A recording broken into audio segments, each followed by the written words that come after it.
I still hear the way his voice dropped when he said it. Not loud, not angry, just enough to let me know I didn't belong. My name is Naomi Carter.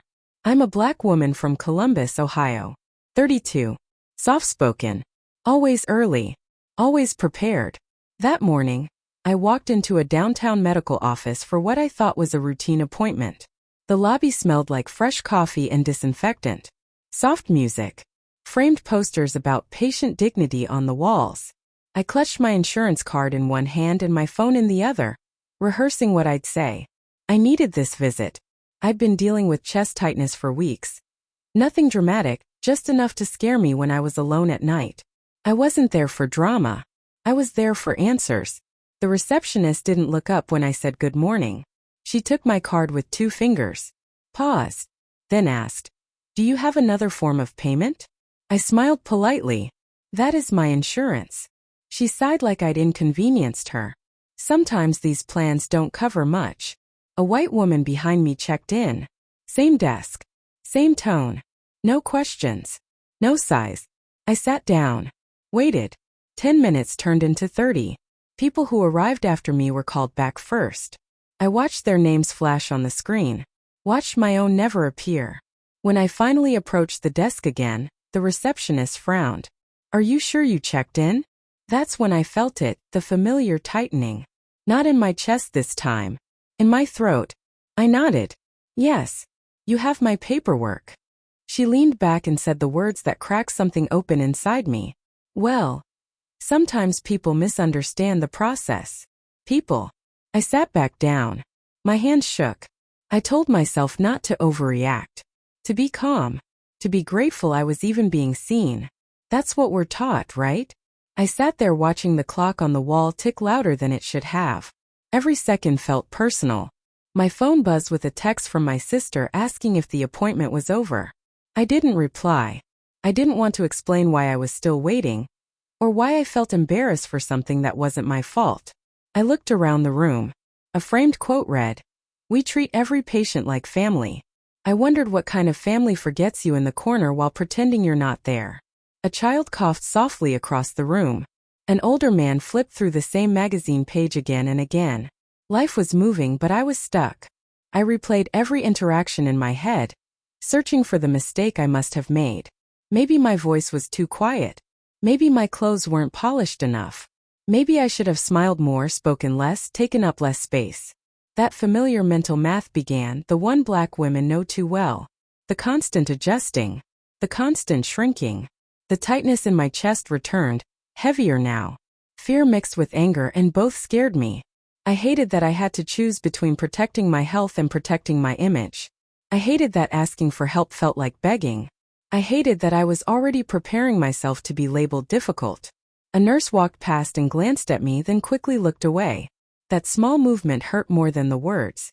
Being ignored takes skill. It requires practice. And I could feel how practiced this place was. I closed my eyes and breathed slowly, grounding myself the way my therapist taught me. In through the nose, out through the mouth. I reminded myself that my pain was real, whether anyone validated it or not. I reminded myself that survival should not require permission. When I opened my eyes, my reflection stared back at me from the dark screen of the television on the wall. I saw a woman who was tired of swallowing discomfort. A woman who had spent her life being polite in moments that demanded honesty. A woman standing on the edge of a decision.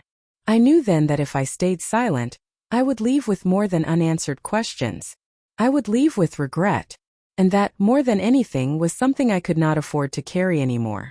Outside, rain began tapping against the windows, steady and patient. It sounded like time itself, reminding me that moments pass whether justice shows up or not.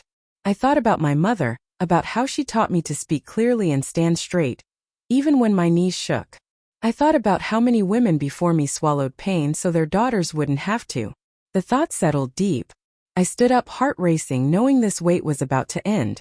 My breath steadied, my hands warmed, and for the first time that day, I trusted myself more than their silence. I chose to speak. Right then.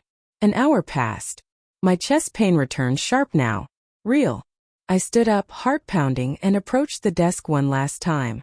"I don't feel well," I said quietly. I've been waiting over an hour. The receptionist finally looked me dead in the eyes. If this is an emergency, she said, lowering her voice, maybe you should go somewhere else. The room went silent. A man across the lobby looked up. A nurse paused mid-step. I felt small, exposed, ashamed for needing help. And then something inside me snapped, not loudly, not angrily. I straightened my back. I'm not asking for special treatment, I said. I'm asking for the same treatment. My voice shook, but it carried. That's when the office manager stepped out. She had heard everything.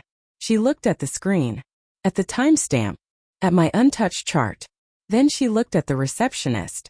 Why hasn't she been called? The receptionist stammered, said something about confusion, about paperwork. The manager didn't buy it. She turned to me and said, Miss Carter, I'm so sorry. Those words hit harder than the insult. I was taken back immediately. Tests run. Questions asked, real ones. Turns out my symptoms weren't nothing. They were early warning signs.